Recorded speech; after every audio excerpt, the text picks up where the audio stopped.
बैठ जाइए बेटा।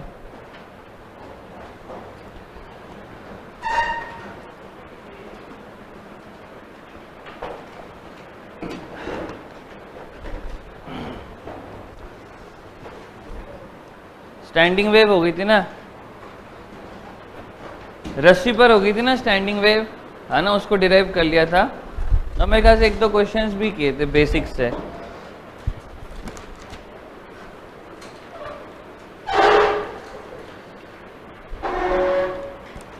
ठीक है, अरे ये वाला कर लिया था क्या?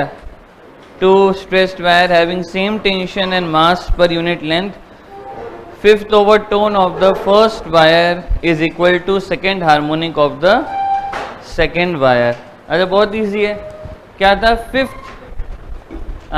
Fifth overtone. फिफ्थ ओवरटोन मतलब कौन सा हार्मोनिक? सिक्स्थ हार्मोनिक, सही है ना?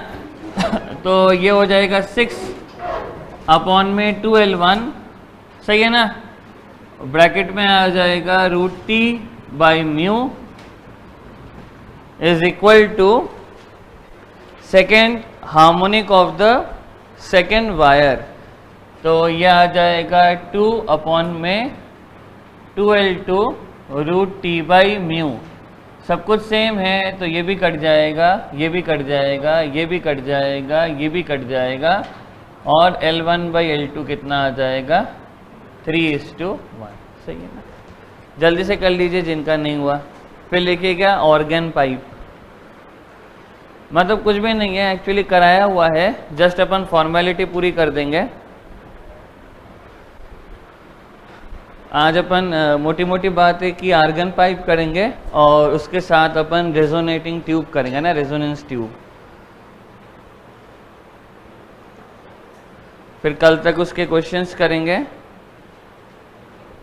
कल करेंगे रिफ्लेक्शन और बीट, परसों करेंगे डॉपलर्स इफेक्ट और खत्म हो जाएगा।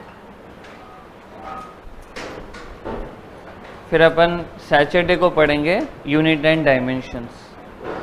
चलो लिखे, organ pipe, organ pipe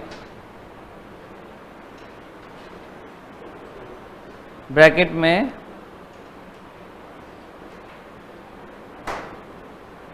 standing longitudinal waves, standing longitudinal waves. हमने क्या पढ़ा था अब आपको याद है? हमने कल पढ़ा था स्टैंडिंग ट्रांसवर्स वेव, वो रस्सी पे थी। ये क्या है? ये लॉन्गिट्यूडिनल वेव है, ये पाइप में होगी, और ये साउंड वेव का पार्ट है, सही है ना? किसका पार्ट है? साउंड वेव का पार्ट है। दोनों एक साथ करा दे रहे हैं क्योंकि दोनों के जो डेरिवेशन है बिल्कुल सेम है सब कुछ, ठीक है ना? तो अपन इसके अंदर सिर्फ फॉर्मूला वाइज करेंगे, है ना? Pressure node, displacement anti node, उसके ऊपर बात अपन फिलहाल नहीं करेंगे। तो दो टाइप की होती है, एक तो क्लोज ऑर्गन पाइप होती है और एक ओपन ऑर्गन पाइप होती है। पहले ओपन ऑर्गन पाइप के लिए कर लेते हैं, ठीक है ना? अब ओपन ऑर्गन पाइप के लिए अपन सबसे पहले कर लेते हैं, तो अपन 3 डायग्राम बनाएंगे और एक जनरल फॉर्म लिख देंगे इसका, ठीक है? ओपन ऑर्गन पाइप में सबसे पहले देखो, यहाँ पे जो ओपन एंड में होगा ना, वहाँ पे डिस्प्लेसमेंट का क्या बनेगा? Anti node. डिस्प्लेसमेंट का क्या बनेगा? Anti node. और प्रेशर का क्या बनेगा? नोड। प्रेशर का नोड क्यों बनता है यहाँ पे, ये सारी चीजें हम बाद में लिखा देंगे। यहाँ पे प्रेशर एक्चुअली क्या होता है ना, साउंड वेव कैसे ट्रेवल करती है, मतलब कंप्रेशन और रेयर फ्रैक्शन के फॉर्म में। तो वहाँ पे प्रेशर डिफरेंस होता है ना, कंप्रेशर का प्रेशर अलग, कंप्रेशन का डेंसिटी अलग, और रेयर फ्रैक्शन का प्रेशर अलग, रेयर फ्रैक्शन का डेंसिटी अलग। अगर आप ओपन एंड में देखोगे ना, तो ओपन एंड का जो प्रेशर होगा वो बाहर वाले प्रेशर के बराबर होगा, या फिर किसके प्रेशर के? एटमॉस्फेयर के प्रेशर के बराबर होगा। अब यहाँ पे प्रेशर कांस्टेंट है, तो यहाँ पे प्रेशर चेंज ही नहीं हो रहा है, तो डेल्टा पी बराबर कितना है? 0। तो यहाँ पे हमें क्या मिलता है? प्रेशर का नोड मिलता है, ठीक है ना? ये सारी चीज़ें अपन बाद में कराएंगे, हम सिर्फ अभी फार्मूला से ज़्यादा हम वो है, मतलब मेरे को फार्मूला देखना है, ठीक है ना? तो देखो सबसे पहले अपन क्या निकालते हैं यहाँ पे? सबसे पहले हम लोग फंडामेंटल फ्रीक्वेंसी निकालते हैं। क्या निकालते हैं? फंडामेंटल फ्रीक्वेंसी, ठीक है ना? तो यहाँ पे इस तरीके से डायग्राम बनता है, इस तरीके से डायग्राम बनेगा। ओपन एंड में बन जाएगा डिस्प्लेसमेंट का एंटी नोड, यहाँ पे बन जाएगा एंटी नोड और यहाँ पे क्या बनेगा नोड, ठीक है ना। ओपन एंड पे क्या होता है डिस्प्लेसमेंट का एंटी नोड, क्या होता है डिस्प्लेसमेंट का एंटी नोड। नेक्स्ट अपन आगे बढ़ते हैं, नोड और एंटी नोड में कितनी दूरी होती है, लैम्डा बाई 4। अगर ये लैम्डा बाई 4 ये लैम्डा बाई 4 तो मेरे ख्याल से इसकी लंबाई कितनी हो जाएगी, लैम्डा बाई 2। तो यहाँ से कितना आ जाएगा, लैम्डा बराबर 2l। और आपको पता है फ्रीक्वेंसी बराबर होता है वेलोसिटी अपॉन में लैम्डा, जो कि आ जाएगा 2l। तो ये हो जाएगी फंडामेंटल फ्रीक्वेंसी या फिर फर्स्ट हार्मोनिक, ये हो जाएगी फंडामेंटल फ्रीक्वेंसी या फिर फर्स्ट हार्मोनिक। अब अपन नेक्स्ट बनाते हैं। देख बेटा नेक्स्ट डायग्राम कैसे बनेगा, ठीक है ना। नेक्स्ट डायग्राम कैसे बनेगा, एक तो ये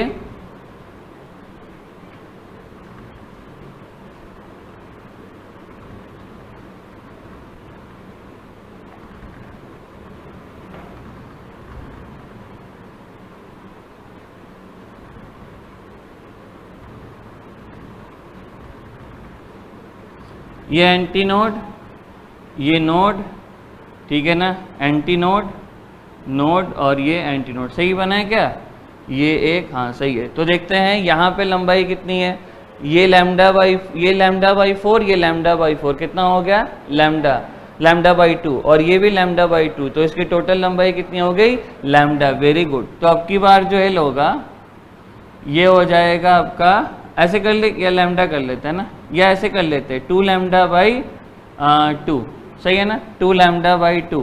तो यहाँ पे लैम्डा कितना आ गया, यह आ गया 12 बाई 2। तो फ्रीक्वेंसी कितनी हो जाएगी, फ्रीक्वेंसी हो जाएगी v बटे लैम्डा, तो ये हो जाएगा 12 बाई 2। तो ये हो जाएगा फ्रीक्वेंसी बराबर होगी 2 इंटू f0। ये हो गया सेकेंड हार्मोनिक या फिर फर्स्ट ओवरटोन, बिल्कुल सेम फॉर्मूला। तो ये है फंडामेंटल फ्रीक्वेंसी और फर्स्ट हार्मोनिक,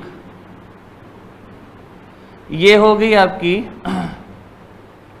फर्स्ट ओवरटोन या फिर सेकेंड हार्मोनिक। अगर आप चेक करोगे तो ये वही वाला फॉर्मूला आ रहा है जो दो स्ट्रिंग दोनों तरफ से क्या थी, बंद थी।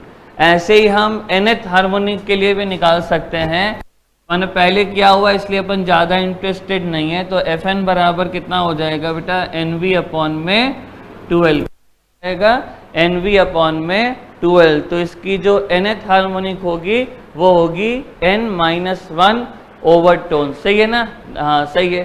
तो इसकी सेकेंड हार्मोनिक फर्स्ट ओवरटोन, अगर आपको इसका बोला जाता है 7th ओवरटोन तो वो क्या होगी 8th harmonic, 10th overtone 11th harmonic, उसका फॉर्मूला होगा 11th V अपॉन में 12, जहाँ पे V अपॉन में 12 क्या है, फंडामेंटल फ्रीक्वेंसी है, सही है ना। V अपॉन 12 क्या है, फंडामेंटल फ्रीक्वेंसी। अगर हम इसके बाद वाला भी डायग्राम बनाना चाहेंगे तो इसके बाद वाला डायग्राम कुछ इस तरीके से बन जाएगा, यहाँ पे एक और इस तरीके से, ये इसके बाद वाला डायग्राम बन गया। देखो यहाँ पे भी 3 लूप ही बने हैं, जैसे आपको याद है जब अपन स्ट्रिंग में पढ़ रहे थे ना, तो थर्ड हार्मोनिक के लिए ऐसे ऐसे करके लूप बने थे ना, 3 बने थे ना, यहाँ भी 3 ही है, 1 2 तो इसके लिए है और आधा लूप ये कंप्लीट कर दे रहा है। अगर आप इसको उठा के यहाँ पे रख दो ना तो वो 3 लूप की तरह ही बन जाएंगे। तो यहाँ कितना होगा, लैम्डा बाई 2 और लैम्डा बाई 2 कितना हो गया, 3 लैम्डा बाई 2, कितना हो जाएगा 3 लैम्डा बाई 2। तो इसकी जो फ्रीक्वेंसी हो जाएगी वो हो जाएगी 3v अपॉन में 12, ठीक है ना। ये तो हो गया विथआउट एंड करेक्शन, ये तो हो गया विथआउट एंड करेक्शन। अच्छा यहाँ पे v क्या है, यहाँ पे v है वेलोसिटी ऑफ द साउंड, किसका है, वेलोसिटी ऑफ द साउंड, क्योंकि मैंने ब्रैकेट में लिखा दिया था लॉन्गिट्यूडिनल वेव्स, और लॉन्गिट्यूडिनल वेव का एग्जांपल क्या है, साउंड वेव है। तो यहाँ पे v है वेलोसिटी ऑफ द साउंड और वहाँ पे v था velocity of the wave in the string, जिसको हमने √T/μ लिखा था। याद है ना, मैंने कराया था स्ट्रिंग पे वेव की वेलोसिटी कितनी होगी, √T/μ। यहाँ पे v है वेलोसिटी ऑफ द साउंड। आगे बढ़े क्या। अच्छा अब एंड करेक्शन क्या होता है, देखो यहाँ पे एक्चुअली में क्या होता है, वेव जब ऐसे जाती है तो वो टकरा के दोबारा वापस लौट आती है, ठीक है ना। अब क्या होता है, अपन ये मानते हैं यहाँ पे कि जो एंटी नोड बना है वो ठीक यहाँ पे बना है, ठीक है ना, एकदम यहाँ पे। जैसे ही मतलब जैसे ही ये बाहर वाला एटमॉस्फेयर आएगा वहीं पे क्या हो जाएगा, वो वहाँ पे एंटी नोड बन जाएगा। लेकिन रियलिटी में ऐसा होता नहीं है, रियलिटी में ऐसा होता नहीं है। तो होता क्या है देखो, एक्चुअली में एंटी नोड को यहाँ पे बनना चाहिए था।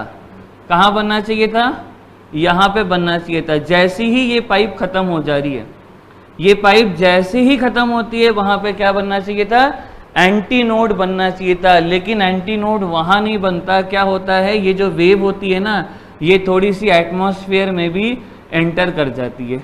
ये जो वेव होती है ये थोड़ी सी एटमॉस्फेयर में भी एंटर कर जाती है, और जो एंटी नोड बनता है ना वो थोड़ा सा पाइप के बाहर बनता है। कहाँ बनता है, पाइप के बाहर बनता है। और इसी को अपन बोलते हैं एंड करेक्शन।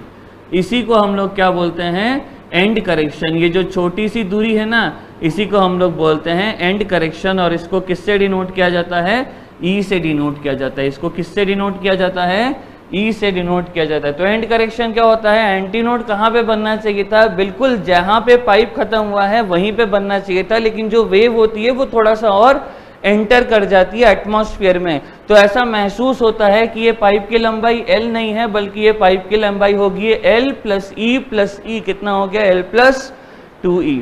एंटी नोड कहाँ पे बनना चाहिए था, जैसे ही पाइप खत्म हुआ है वहीं पे बनना चाहिए था। लेकिन एंटी नोड वहाँ पे नहीं बनता। कहाँ बनता है, थोड़ा सा जो वेव होता है वो एटमॉस्फेयर में एंटर कर जाती है। तो एंटी नोड कहाँ बनता है, थोड़ा सा ऊपर में बनता है। और यही जो ऊपर में बना, इसी गलती को क्या बोलते हैं, एंड करेक्शन। क्या बोलते हैं, एंड करेक्शन। अब क्योंकि पाइप दोनों तरफ से खुली हुई है तो एंड करेक्शन दोनों तरफ बनेगा। क्योंकि पाइप दोनों तरफ से खुली हुई है तो एंड करेक्शन दोनों तरफ बनेगा। और जो फ्रीक्वेंसी में चेंज आ जाएगा, फंडामेंटल फ्रीक्वेंसी इसकी हो जाएगी V/2L प्लस 2E। तो अगर हम लोग एंड करेक्शन लें और अगर आपको बोला जाए कि इसकी फिफ्थ हार्मोनिक निकालो, तो इसकी फिफ्थ हार्मोनिक होगी 5V/2L प्लस 2E। जहाँ पे ये जो E होता है ये होता है 0.6 इंटू R, जहाँ पे R है रेडियस ऑफ द पाइप। इसका मतलब ये है पाइप जितना चौड़ा होगा उतना ज़्यादा एंड करेक्शन होगा, पाइप जितना नैरो होगा उतना ही कम उसका एंड करेक्शन होगा। ये भी पेपर में आ सकता है कि किस पाइप का एंड करेक्शन ज़्यादा होता है। जिसका जो पाइप चौड़ा होगा उसका एंड करेक्शन ज़्यादा है। इसका मतलब उसमें जो वेव्स होगी वो ज़्यादा ये जो बाहर का वातावरण है उसके अंदर घुस जाएगी, तो एंड करेक्शन क्या आएगा, ज़्यादा आएगा। तो एंड करेक्शन आता क्यों है, क्योंकि एंटी नोड कहाँ बनना चाहिए था, जहाँ पे पाइप खत्म होता है। लेकिन वेव क्या होती है, थोड़ी सी और अंदर घुस जाती है, जिस कारण एंटी नोड थोड़ा सा ऊपर बनता है। तो इफेक्टिव लंबाई कितनी हो जाती है, L प्लस 2 इंटू E। अच्छा, अगर क्लोज्ड ऑर्गन पाइप पढ़ेंगे ना, तो क्लोज्ड ऑर्गन पाइप में इसके अंदर वेव घुस नहीं सकती, तो उसके अंदर जो एरर आता है ना एंड करेक्शन, वो सिर्फ L प्लस E आता है। यही रीज़न है। चलो जल्दी से लिख लो। मतलब फॉर्मूला वाइज आपको एक्स्ट्रा कुछ भी याद नहीं करना है, ना ही ओवरटोन की चिंता करनी है। दोनों स्ट्रिंग अगर बंधी हुई है ना, बिल्कुल सेम फॉर्मूला है। बस यहाँ पे v वेलोसिटी ऑफ साउंड है, वहाँ पे v velocity of wave on the string है। इसीलिए कल वो दोनों करा दिया था, तो इसमें अपना बहुत टाइम बचेगा।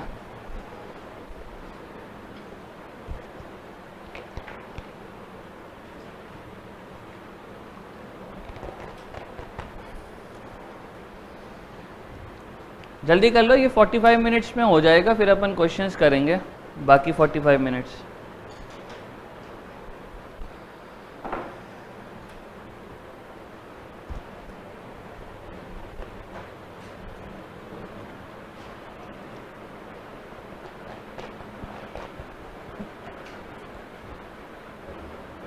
आजकल एसी नहीं लगा रहे क्या?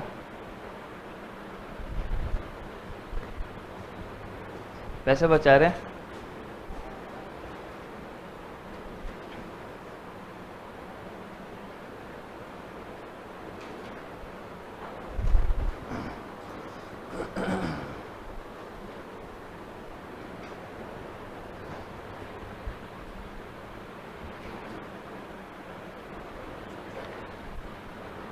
इसको जल्दी बनाना ना, इसमें टाइम मत वेस्ट करना, ये बनाने में फटाफट बना लेना।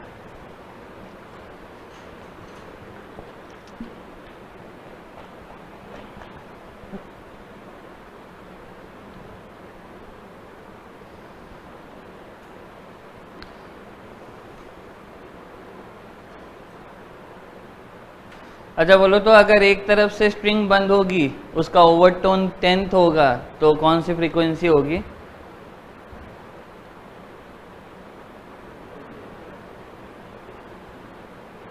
Twenty first frequency, 21V/4L। कौन सा फार्मूला है? 2n+1 into V/4L। मतलब सोचने की भी जरूरत नहीं पड़ेगी अब, फ्रीक्वेंसी में तो सोचने की जरूरत ही नहीं पड़ेगी, वो तो बोल ही देगा 7वीं फ्रीक्वेंसी, 9वीं फ्रीक्वेंसी, बस ओवरटोन में ही तो सोचना पड़ता था।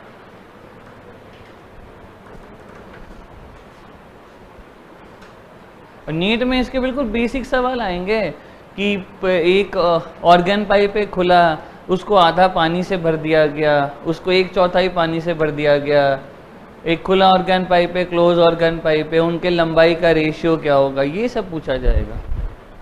अब मान लो फ्री के नंबर है, बस फॉर्मूला याद रखो, इसके नंबर लेके जाओ। पानी की वजह से वो क्लोज हो जाएगा। अगर हम पानी भर देंगे यहां तक तो open organ pipe close organ pipe में कन्वर्ट हो जाएगा। And this and correction is also very important.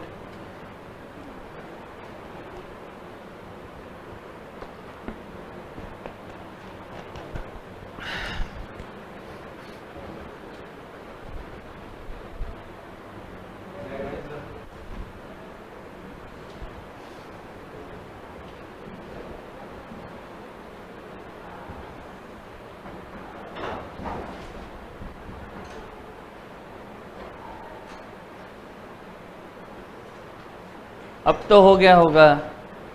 Next लिखिए क्लोज ऑर्गन पाइप। बैठ जा बैठ जा। Close organ pipe. अच्छा, क्लोज ऑर्गन पाइप का ये मतलब नहीं है कि दोनों तरफ से बंद है। क्लोज ऑर्गन पाइप कैसे होता है? एक तरफ से बंद होता है और दूसरे तरफ से खुला होता है। अरे जल्दी कर ले तीसा, अभी तक तू यहीं पे बना रही है, वो भी बाकी है अभी, जल्दी कर इसको।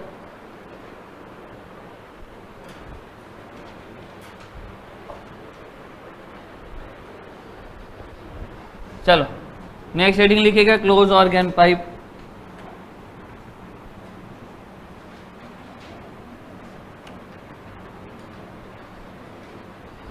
है ना, ये सम ऑफ द चैप्टर्स है जिसको नेग्लेक्ट किया जाता है।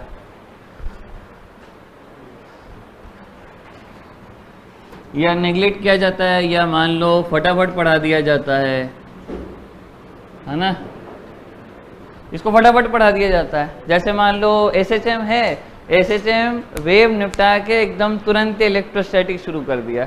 अब इसका रीज़न क्या है? जैसे इलेक्ट्रोस्टैटिक शुरू कर दिया, बच्चे इलेक्ट्रोस्टैटिक में बिजी हो गए और इसके क्वेश्चंस कम किए गए, क्योंकि क्वेश्चन कम करोगे तो पूछोगे भी कम ना। इसे क्वेश्चंस काफ़ी डिफिकल्ट होता है सॉल्व करने में, क्योंकि एक्चुअली क्या होता है, मैथमेटिक्स लगती है, साइन कॉस।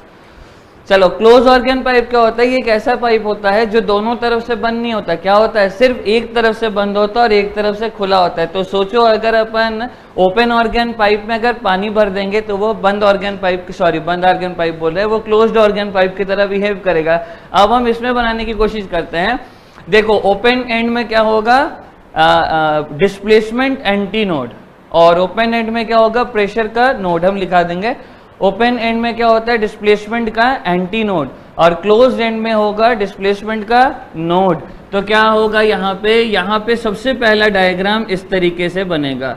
सबसे पहला डायग्राम इस तरीके से बनेगा। आप देखो जो वेव स्प्रिंग में थी जिसका एक एंड फिक्स था, उसमें भी यही वाला डायग्राम बना था, बस ये इस तरीके से मैंने पाइप के अंदर उसको नहीं बनाया था। ये एंटी नोड होगा और ये नोड होगा, और यहाँ पे लंबाई कितनी हो जाएगी? लैम्डा एल बराबर हो जाएगा λ/4। तो लैम्डा बराबर कितना होगा?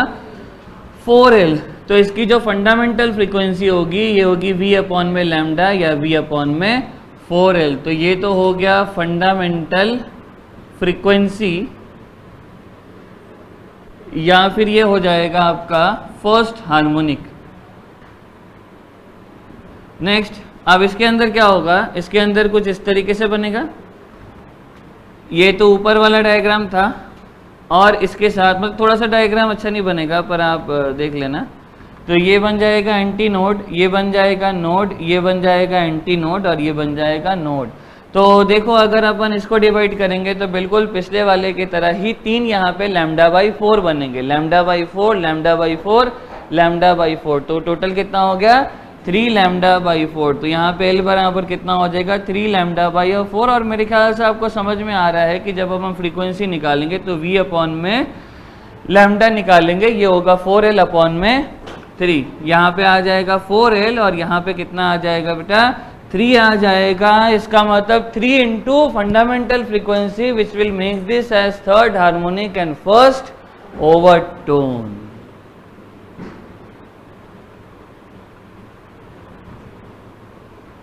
तो आपको ये चीज ध्यान देना है कि यहाँ पे सिर्फ और सिर्फ क्या बनता है, यहाँ पे सिर्फ और सिर्फ ऑड हार्मोनिक्स बनती है। तो अगर मान लो हमें जनरल फॉर्मूला निकालना है तो F बराबर हो जाएगा 2n+1 और यहाँ पे हो जाएगा V अपॉन में 4L। देखो n को 0 रख दो फंडामेंटल फ्रीक्वेंसी, n को 1 रख दो फर्स्ट ओवरटोन, n को 1 रख दो फर्स्ट ओवरटोन और कौन सी फ्रीक्वेंसी थर्ड। इसके बाद आएगी 5वीं फ्रीक्वेंसी और सेकेंड ओवरटोन। तो 2 2 4, 2 1 5। थर्ड ओवरटोन में क्या आएगा 7वीं फ्रीक्वेंसी। फोर्थ ओवरटोन में क्या आएगा 9वीं फ्रीक्वेंसी। फिफ्थ ओवरटोन में क्या आएगा 11वीं फ्रीक्वेंसी। तो ऐसे करते करते अपना ये आगे बढ़ता जाएगा, ठीक है ना। तो इसका फॉर्मूला क्या हुआ 2n+1 V अपॉन में 4L। कोई दिक्कत तो नहीं है ना। एक और बना के आप बोलोगे तो एक और बना के दिखा देंगे। यहाँ पे अगर अपन ऐसे करके बनाए एक और तो ये कुछ ऐसे हो जाएगा, ये इस तरीके से और ये इस तरीके, मतलब और कुछ नहीं है, प्लस अपने क्लास का टाइम वेस्ट होगा और कुछ नहीं है। आप देखो अगर इसको हम 5 पार्ट में डिवाइड कर सकते हैं 1 2 3 4 5, तो यहाँ पे क्या हो जाएगा L बराबर 5 λ/4, तो ऑटोमेटिकली 5V/4L आ जाएगा। अब इसमें मजे की बात ये है कि जब हम लोग इसमें एंड करेक्शन देखेंगे तो इसके अंदर एंड करेक्शन करने वाली यहाँ पे कोई बात ही नहीं होगी।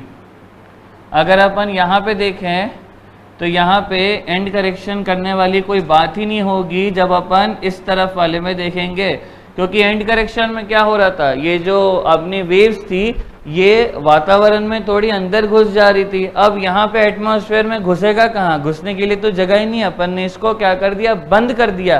तो कहाँ घुस पा रही है, केवल ऊपर में घुस पा रही है। तो इसका केवल एक ही एंड करेक्शन होगा, जबकि ओपन ऑर्गन पाइप में ऊपर भी ई और नीचे भी ई। तो जब हम इसका फंडामेंटल फ्रीक्वेंसी निकालेंगे तो यहाँ पे आ जाएगा 4 और यहाँ पे आ जाएगा सिर्फ ई। मान लो आपको बोलेगा कि इसका फिफ्थ हार्मोनिक निकाल के दिखाओ विथ एंड करेक्शन, तो उसका फिफ्थ हार्मोनिक हो जाएगा 5V अपॉन में 4L प्लस ई। सिर्फ एक ई आएगा और ओपन ऑर्गन पाइप में कितने ई आएंगे, 2 ई आएंगे। जल्दी कर लीजिए, है ना, है ना, बिल्कुल सेम फॉर्मूला। यार इसी के साथ ना रेजोनेंस ट्यूब भी कर लेता है ना। फिर अपना 9:45 तक ये हो जाएगा, 9:45 से लेके 10:30 तक अपन 6 से 7 सवाल तो कर ही लेंगे एटलीस्ट।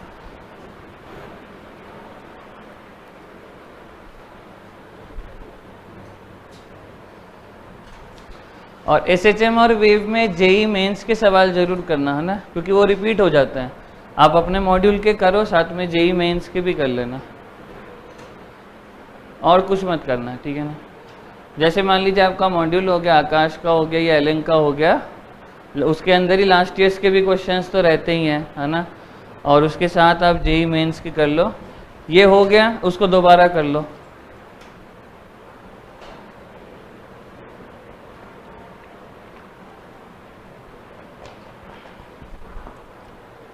अच्छा SHM के कुछ क्वेश्चंस तो देखते ही हो जाते हैं, कुछ नहीं होते हैं।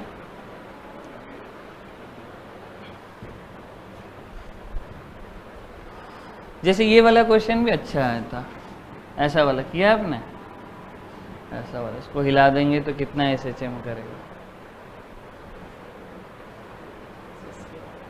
हाँ हाँ, ऊपर नीचे या ऊपर आएगा 6 ml²/12 हो गया और 2K हो गया, हाँ तो 6 आ जाएगा।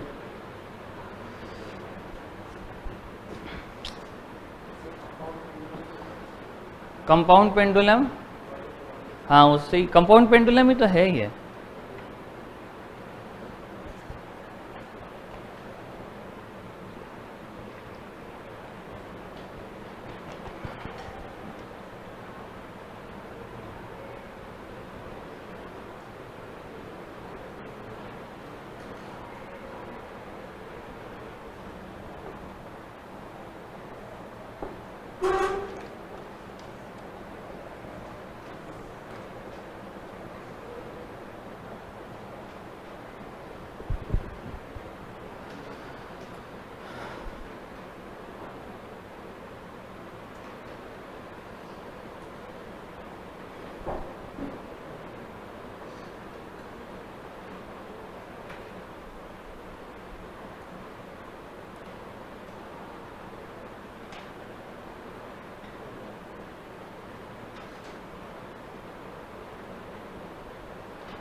हो गया होगा मेरे ख्याल से। लास्ट हेडिंग लिख लीजिए इसके अंदर। एक और इम्पॉर्टेंट सा पार्ट है, कुछ भी नहीं है, बहुत इजी है, लिखो रेजोनेंस ट्यूब।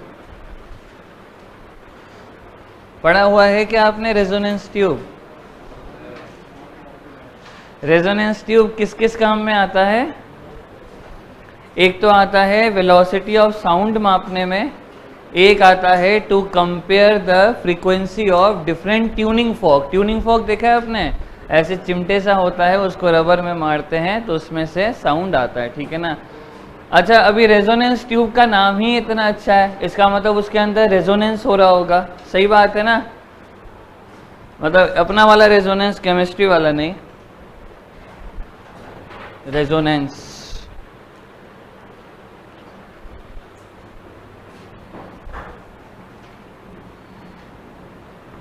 केमिस्ट्री में भी आता है ना रेजोनेंस, क्या आता है? स्टेबिलिटी देखते हैं ना, स्टेबिलिटी में भी तो आता है यार।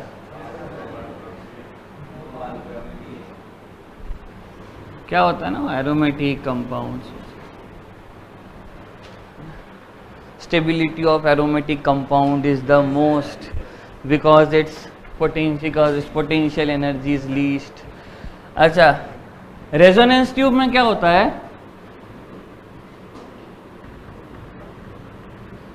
रेजोनेंस ट्यूब में क्या होता है, हम लोग एक खाली ट्यूब लेते हैं और एक ट्यूनिंग फॉर्क लेते हैं, ठीक है ना। ट्यूनिंग फॉर्क लेते हैं, सही है ना। अच्छा, रेजोनेंस आपने देखा होगा कि कई बार जो सोल्जर्स होते हैं, ये बहुत एक एग्जाम्पल है जो हर बच्चे को पता होता है, जो मार्च पास करते हैं, क्लास 9-10 में बताया जाता है कि मार्च पास जब वो करते हैं तब ब्रिज के ऊपर मार्च पास करने के समय उनको बोला जाता है कि आप मार्च पास्ट मत करिए, आप ऐसे ही नॉर्मल वे से चलिए। क्यों? क्योंकि ब्रिज की भी कोई फ्रीक्वेंसी होती है। अगर वो सोल्जर जिस फ्रीक्वेंसी से मार्च पास्ट कर रहे हैं, अगर वो फ्रीक्वेंसी ब्रिज की फ्रीक्वेंसी के साथ मैच हो गई तो ब्रिज क्या करने लगेगी, हाई एम्पलीट्यूड से वाइब्रेट करने लगेगी, उसके अंदर क्या होगा, रेजोनेंस होगा। जैसे कि आपने, और एक इसका एक और थे, अगर कोई बच्चा स्विंग कर रहा है और अगर आप उसको भी स्विंग करवा रहे हो, ठीक है ना, तो एक स्विंग करने की भी फ्रीक्वेंसी होगी। अगर वो फ्रीक्वेंसी आपके फ्रीक्वेंसी से मैच हो गई तो स्विंग क्या करेगी, मैक्सिमम एम्पलीट्यूड से वो स्विंग करेगा। बाहर वाली फ्रीक्वेंसी मतलब जो फ्रीक्वेंसी हम लगा रहे हैं, अगर उस फ्रीक्वेंसी के साथ किसी भी बॉडी की नेचुरल फ्रीक्वेंसी मैच हो गई तो एम्पलीट्यूड क्या हो जाता है, मैक्सिमम हो जाता है, और इसको अपन क्या बोलते हैं, रेजोनेंस बोलते हैं।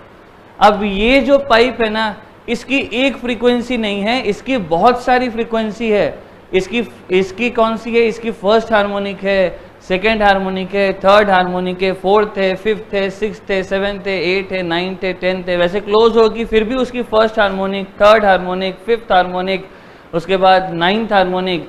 अगर ट्यूनिंग फॉर्क की फ्रीक्वेंसी इन किसी भी फ्रीक्वेंसी से मैच हो गई तो बहुत ज़ोर से आवाज़ आने लगेगी और मेरे को पता लग जाएगा कि इसके अंदर रेजोनेंस हो रहा है। तो रेजोनेंस कब होता है? जब ट्यूनिंग फॉर्क की फ्रीक्वेंसी इस पाइप के किसी भी एक फ्रीक्वेंसी से मैच हो जाए तो क्या हो जाएगा? बहुत ज़ोरों से आवाज़ आने लग जाएगी और मेरे को पता लग जाएगा कि जो इसकी फ्रीक्वेंसी है वही इसकी फ्रीक्वेंसी बन चुकी है। तो हम इनडायरेक्टली इसकी फ्रीक्वेंसी क्या कर सकते हैं? निकाल सकते हैं। सही है ना? अब देखो क्या हुआ कि मैंने एक ट्यूनिंग फॉर्क, है ना, बस समझने वाला है ये, ऐसे फॉर्मूला याद करोगे तो कोई मतलब नहीं है। मैंने एक ट्यूनिंग फॉर्क इसके पास लेके आ गए हम, इसकी ट्यूनिंग फॉर्क की कुछ फ्रीक्वेंसी है और ये फ्रीक्वेंसी है f, ठीक है ना। अब क्या हुआ, धीरे धीरे करके हम यहाँ पे पानी का लेवल बढ़ा रहे हैं, या मान लो धीरे धीरे कम करके हम यहाँ पे पानी का लेवल कम कर रहे हैं, ठीक है ना। पानी का लेवल क्या हम यहाँ पे कर रहे हैं? कम कर रहे हैं। पहले पानी यहाँ पे था, पानी का लेवल कम कर रहे पहले पूरा का पूरा पानी भरा हुआ था, कैसे? एकदम लबालब ऊपर तक। अब धीरे धीरे करके पानी खोल रहे, यहाँ जैसे ही आया मेरे को एकदम आवाज़ तेज आने लग गई। यहाँ पे क्या हुआ? आवाज़ तेज आने लगी। इसका मतलब मेरे को समझ में आ गया, अरे यार जो इसकी फ्रीक्वेंसी है वही फ्रीक्वेंसी इसकी भी है। तो इसका मतलब यहाँ पे ऐसे करके एक नोड बन गया होगा और यहाँ पे क्या बन गया होगा? एंटी नोड बन गया होगा, ठीक है ना। यहाँ पे नोड बन गया होगा और यहाँ पे क्या बन गया होगा? एंटी नोड बन गया होगा। तो ये जो लंबाई होगी ना L1, यही किसके बराबर? λ/4। लेकिन अगर अपन जनरल केस में देखें तो जनरल केस में L1 बराबर λ/4 नहीं होता है। क्या होगा? थोड़ा सा यार एंड करेक्शन हो जाएगा। क्या होगा? थोड़ा सा एंड करेक्शन हो जाएगा, जिसके कारण फॉर्मूला आ जाएगा L1 + E बराबर कितना आ जाएगा? λ/4। सही है ना। ये मेरे को आवाज़ की क्या हुआ? पहले पानी ऊपर तक बढ़ा हुआ था, फिर जैसे जैसे हम पानी कम कर रहे और हम सुन रहे हैं आवाज़ को, कम करे, जैसे ही यहाँ पे आया वैसे ही क्या हो गया? फर्स्ट हार्मोनिक हो गया। फर्स्ट हार्मोनिक हो गया मतलब इसकी जो फ्रीक्वेंसी है वो इसके फ्रीक्वेंसी के साथ क्या हो गई? मैच होगी। मतलब मेरे को पता लग गया यार जो इसकी फ्रीक्वेंसी है वो इसी की फ्रीक्वेंसी होगी। तो L1 + E बराबर कितना आ गया? λ/4। सही है ना। अब क्या हुआ? अब मेरा क्या हुआ ना, अब मेरे को तसल्ली नहीं मिली। अब हम उसको पानी को और नीचे कर रहे हैं और सुन रहे हैं। दोबारा मेरे को लाउड साउंड आया। इसका मतलब मेरे को पता लग गया, अरे फर्स्ट हार्मोनिक पहले मिल गई थी तो अब कौन सी हार्मोनिक मिलनी चाहिए? थर्ड। सेकंड नहीं मिलेगी, क्लोज ऑर्गन पाइप में सेकंड थोड़ी मिलती है। कौन सी मिल गई? Third harmonic. तो मैंने सोचा अरे यार डायग्राम तो इसका ऐसे आएगा, विथ एंड करेक्शन। इसका मतलब अब की बार जो लंबाई है L2 + E ये बराबर हो जाएगा λ/4 कितना हो गया? 3 λ/4। अच्छा, एक काम करते हैं, अब इन दोनों को करते हैं एक दूसरे से सब्ट्रैक्ट। अगर हम इन दोनों को एक दूसरे से सब्ट्रैक्ट कर रहे हैं तो ये हो गया इक्वेशन नंबर 1, ये हो गया इक्वेशन नंबर 2। हम कर रहे हैं equation number 1 minus equation number 2। तो देखो E से E कट जाएगा, क्या बचेगा यहाँ पे? L2 - L1 बराबर, देख यार इन दोनों को माइनस करेंगे ना तो λ/4 हट जाएगा। कौन बचा रह जाएगा? λ/2। डायग्राम से ही पता लग रहा है ना, ये ऊपर वाला इस ऊपर वाले को खा जाएगा। बचेगा कौन? λ/4 कौन बचेगा? λ/2। तो ये पहला फॉर्मूला है। L2 - L1 क्या होता है? λ/2। अब आप इससे फ्रीक्वेंसी निकाल, आप इससे लाइट वेलोसिटी साउंड निकाल सकते हैं। तो L2 - L1 कितना आ गया? 2 × बराबर लैम्डा बराबर क्या होता है? मेरे ख्याल से लैम्डा बराबर होता है V/f। तो V बराबर आ गया 2f L2 - L1। तो देखो अपन ने क्या निकाल लिया? वेलोसिटी ऑफ साउंड निकाल ली, ठीक है ना। अब एक और बात, अब हम क्या करते हैं, इक्वेशन नंबर 1 को इक्वेशन नंबर 2 से डिवाइड कर देते हैं। Equation number 1 divided by equation number 2 क्या होगा बेटा, L2 plus e upon L1 plus e बराबर कितना आ जाएगा, 3 आ जाएगा। L2 plus e upon L1 plus e के किसके बराबर आ जाएगा, 3 आ जाएगा। This is the formula to find end correction.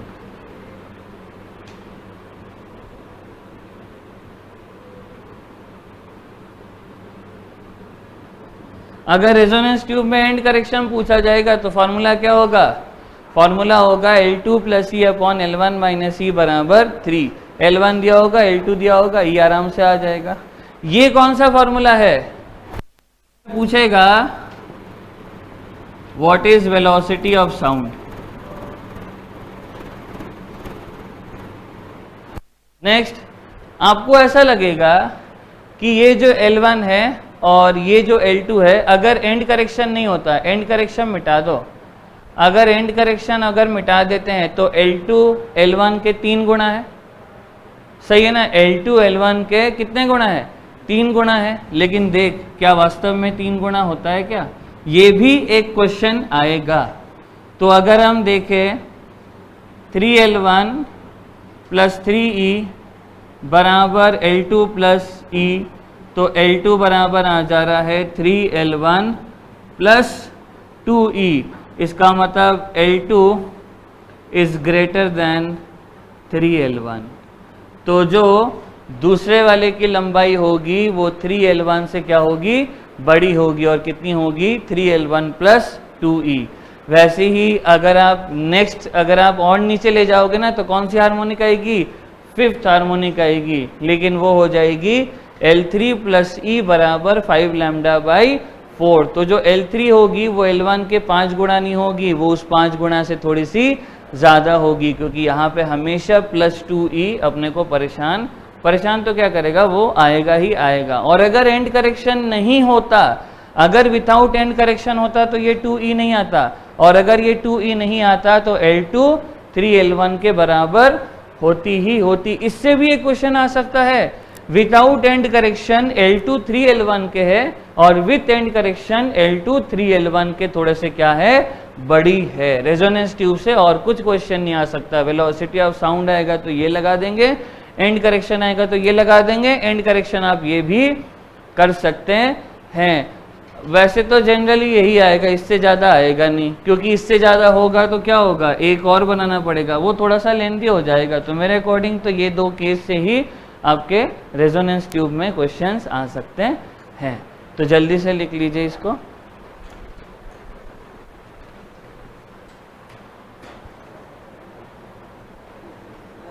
अरे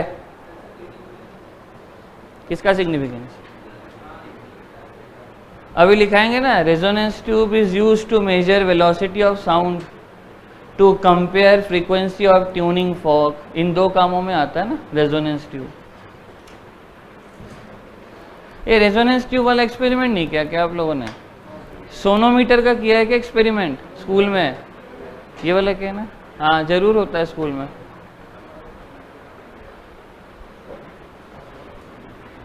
जैसे यहाँ राजस्थान का तो अलग ही कल्चर है, मतलब यहाँ पे पता नहीं क्या डमी स्कूल्स होता है।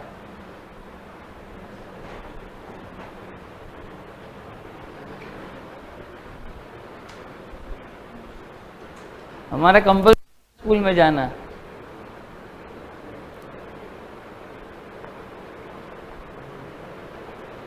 डमी था क्या, 11-12 स्कूल गया था कि डमी था यार। स्कूल के 11-12 में जो स्कूल नहीं जाते हैं उसका तो मतलब स्कूल की असली मजा तो 11-12 में आता है, 10 में आता है।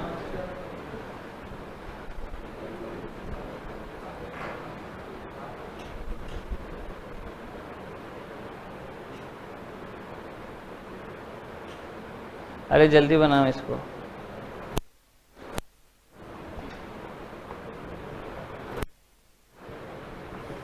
देख यार, एक तो वो याद कर लेना L2 माइनस L1 बराबर लैम्डा बाई 2, और एक ये याद कर देना L2 plus e upon L1 plus e बराबर 3। इससे आपके सारे क्वेश्चंस हो जाएंगे।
अच्छा, यूनिसन का मतलब होता है बराबर, यूनिसन का मतलब होता है बराबर। अच्छा पहले इसके अंदर लिख लो, 3 पॉइंट्स लिखाने वाले थे ना, पहले इसके अंदर लिख लीजिए। लिखिए resonance tube is used, resonance tube is used number 1 to measure the sound in air, to measure the sound in air.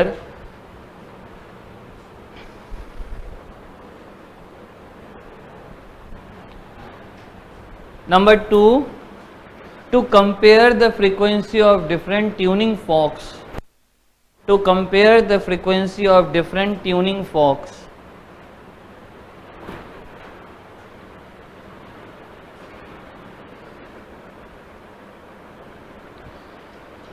Next, whenever frequency of the tuning fork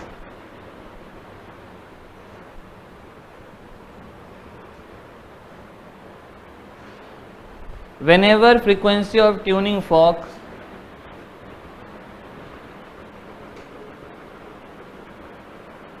matches, match मतलब मैच हो जाना ना, matches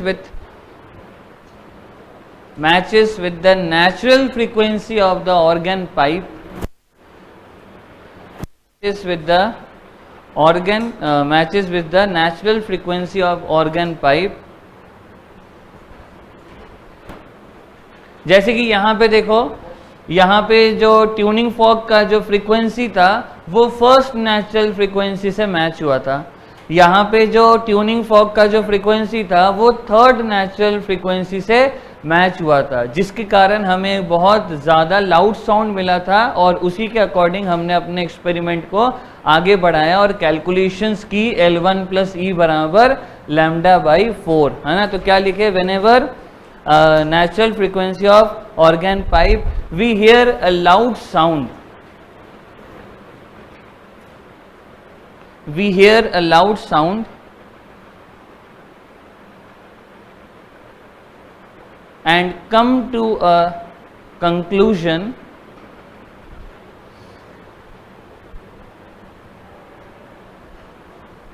that frequency of the organ pipe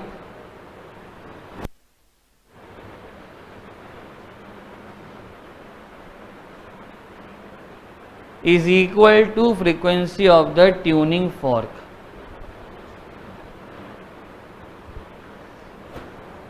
सही है ना। जैसे ही मेरे को लाउड साउंड मिल गई, मेरे को पता लग गया अरे रेजोनेंस हो रहा है और जो इसकी फ्रीक्वेंसी होगी वही इसकी फ्रीक्वेंसी होगी, जो इसकी फ्रीक्वेंसी होगी ट्यूनिंग फॉर्क की वही इसकी फ्रीक्वेंसी होगी, लेकिन अब की बार फ्रीक्वेंसी पिछले फ्रीक्वेंसी से 1 या 2 ज़्यादा है, या उसके बाद वाली फ्रीक्वेंसी, ये पहली थी तो ये तीसरी है ना। इसको बोलते हैं रेजोनेंस और यही है रेजोनेंस ट्यूब। क्वेश्चन लिखे, an open pipe 40 centimeter